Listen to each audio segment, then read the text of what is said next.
मी नक्की कळवते तुला. हा ओके ठेवते सुनंदा. हो अगं सीमा, अगं माझी ती मैत्रीण सुनंदा आठवते का तुला? हो हो, त्यांच्या नातवाला घेऊन यायच्या ना ते आपल्याकडे. अगदी बरोबर तीच तर ना.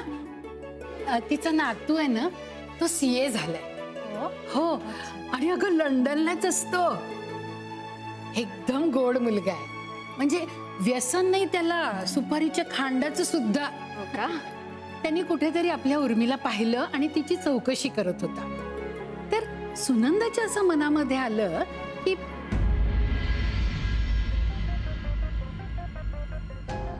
काय हरकत आहे ना, म्हणजे मुलगा चांगला असेल तर विचारून बघू.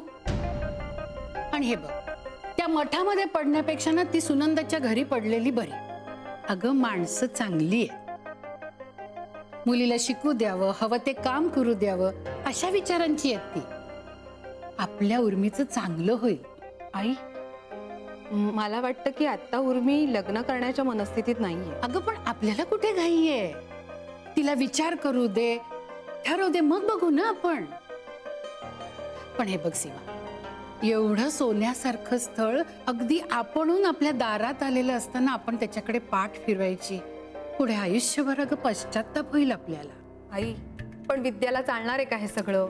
अगं पण तिने हो म्हटलं तर हा काय करणार आहे?